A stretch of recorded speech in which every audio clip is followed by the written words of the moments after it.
banyak orang yang misalnya tadi kita ambil contoh ya, memuliakan tamu sudah, baiknya luar biasa sudah, dermawannya sering memberi dan seterusnya itu juga sudah. Tapi dalam pelaksanaan ritualnya dia cukup ya berbuat baik cukup lah. Saya nggak terlalu percaya agama lah. Nah kan pasti banyak yang seperti itu Ustaz. Apakah dia juga kategorinya kan, wah dia sudah mengamalkan semua yang dibilang iman tadi kok. Kalau cukup hanya baik, Abu Lahab baik. Abu Lahab tuh baik. Mana buktinya Abu Lahab baik? Waktu Nabi Muhammad lahir, yang jaga standby, menjaga Aminah itu kan perempuan namanya Suwaibah. Pulang Suwaibah ke rumah Abu Lahab. Tuan Suwaibah, keponakanmu sudah lahir. Laki-laki apa perempuan? Laki-laki. Langsung Abu Lahab memerdekakan seorang budak hamba sahaya sebagai bentuk bahagianya punya keponakan lahir. Berapa harga hamba sahaya sekarang? Sedang onta aja 50-an juta. Hamba sahaya berarti sekitar 100-an juta. Dia bersedekah saking senangnya waktu ponakannya lahir. Jadi kalau cerita masalah baik, Abu Lahab baik. Tapi kenapa dia tidak diterima? Iman. Fit and proper test. Pasal 1, iman. Akhbirni anil iman. Iman itu apa? Anta syahada an la ilaha illallah wa anna muhammadar rasulullah. Syahadat. Yakin dalam hati. At-tasdiqu bil qalbi, yakin dalam hati. Wal iqraru bil lisani, dinyatakan dengan lidah, asyhadu an la ilaha illallah wa asyhadu anna muhammadar rasulullah. Wal amalu bil arkan, dilaksanakan dengan anggota tubuh. Matanya, telinganya, tangannya, kakinya, lisannya, mulutnya, hartanya, darahnya, nyawanya. Itulah dia. Jadi kalau ada orang, nggak penting lah beragama, yang penting baik aja. Memang fitrah bawaan manusia baik. Lalu kedatangan Nabi Muhammad ke tempat kita itu apa? Untuk menjelaskan la ilaha illallah Muhammadur Rasulullah. Wa may yabtaghi ghairal islami dina, siapa yang mencari jalan selain ini, fala yuqbala minhu, dia tidak akan diterima di akhirat. Wa huwa fil akhirati minal khasirin, di akhirat nanti dia termasuk orang yang rugi. Kenapa dia rugi? Karena semua perbuatan baiknya tidak diterima. Rugi. Karena dia nggak punya kunci passwordnya itu tadi ya. Silakan masuk ke hotel, masuk kamarnya, masuk lounge-nya, masuk kolam renangnya, masuk restorannya. Pas mau masuk, kunci pak, kamar nomor berapa ya? Nggak ada.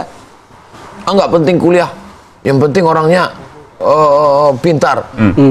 Iya, syaratnya kan harus S1, S2, S3, S teler, S cendol, S doger, S4. Memang ya bisa daftar, saya mau melamar kerja. Mana ijazahnya? Ini isi kepalaku. Saya paham, Ustaz.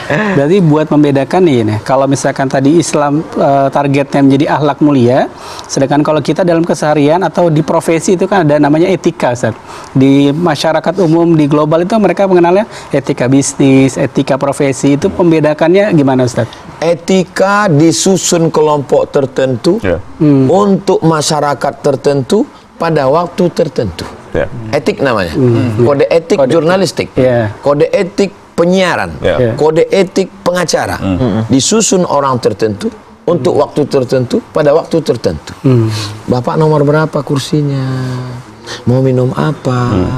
Tasnya saya bawakan ke atas ya. Jangan lupa seat belt-nya.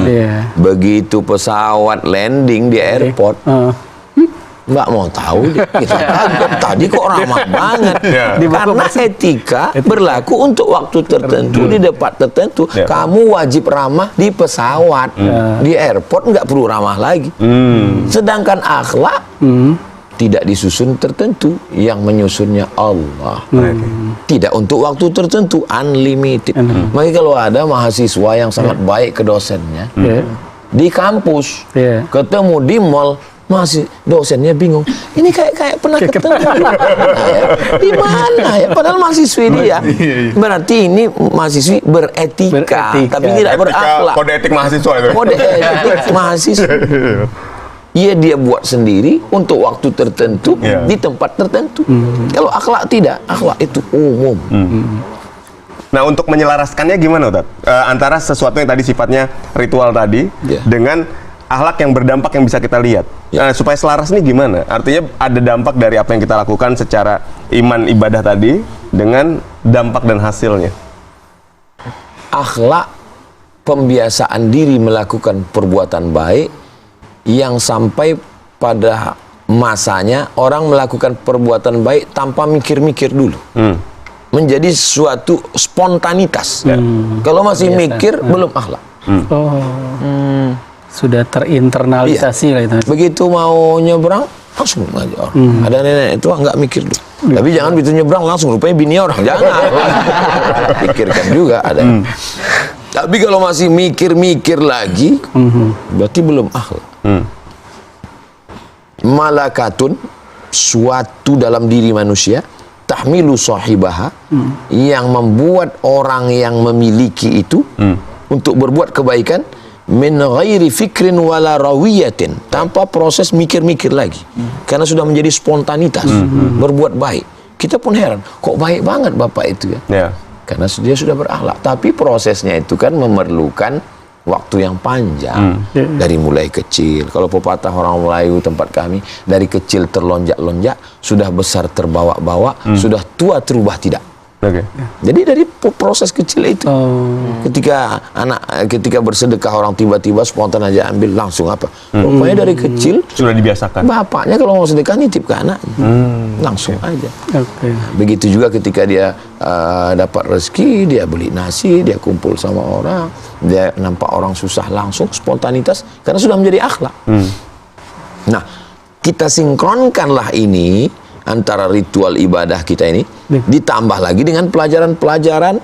Makanya di masjid, di surau, langgar, musola, Ramadan, Maulid Nabi, Isra Mi'raj, Nuzul Quran, tahun Muharram, jangan sampai ngaji itu keluar dari 3. Yang pertama akidah, yang kedua fikih ibadah, yang ketiga akhlakul karimah. Akidah, ibadah, akhlakul karimah. Seorang muslim baru dianggap baik akidahnya benar, salimul akidah, ibadahnya sesuai dengan sunnah, dan berakhlakul karimah. La yabitu syab'anan laisa bil mu'min, tidak diakui sebagai seorang mukmin. Yabitu syab'anan, tidur dalam keadaan perut kenyang, wajaruhu ila jambihi ja'iun, tetangganya kelaparan. Apalagi kalau yang melakukan ini RT. Oh, mohon maaf, ada PRT. Jangan Pak Ustaz.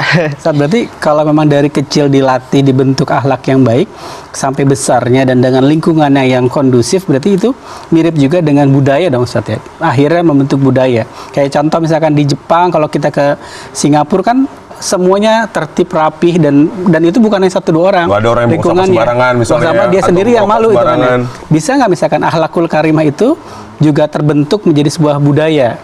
Kalaupun ada, di mana Ustaz hitungannya?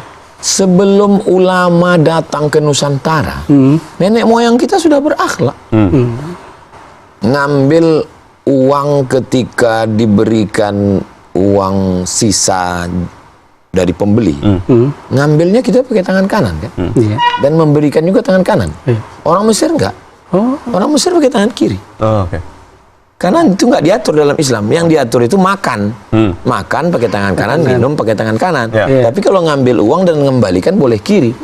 Tapi kita coba nanti pulang, kasih ke anak, suruh anak pegang gelas, pegang gelas nak, dia pegang tangan kanan. Habis itu ambil duit ini, spontan nanti dia akan pindahkan ke sini, dan dia akan coba nanti. Kalian jangan.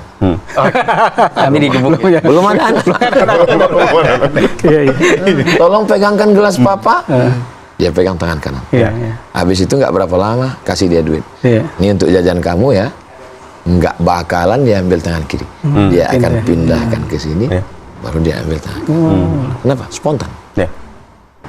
Jadi ini kita budayakan, menghormati orang tua. Ada video pendek di kereta api di Jepang, seorang perempuan muda, Gen Z, mohon maaf, menaikkan kakinya ke atas. Datang bapak-bapak tua, marah, dia pukul kaki itu suruh turun. Karena di Jepang meletakkan kaki ke atas nggak sopan. Jepang nggak Islam. Jadi masalah budaya ini hasil cipta karya karsa manusia. Jadi makanya ada ungkapan lain padang, lain belalang, lain lubuk, lain ikannya. Lain tempat, lain tradisinya. Betul. Suatu pantangan, ini nggak boleh, ini begini. Tadi kata Pak RT, nggak boleh nunjuk begini. Kami di Sumatera biasa. Di mana rumah Ustaz Somad? Sana. Tapi kata Pak RT, Jawa. Oh, jempol. Tradisi itu Tat, ya. Tradisi. Saya kuliah di Malaysia, di Selangor, Universiti Kebangsaan Malaysia. Di sana ada pasar malam. Tapi waktu belanja, saya biasa kalau di Sumatera Utara, di Riau nunjuk ini berapa daun ubi, berapa ikan. Rupanya di Malaysia nunjuk ini berapa sekilo, ini berapa. Oh, rupanya nunjuk pakai jempol. Ya. Saya buat 2 ini.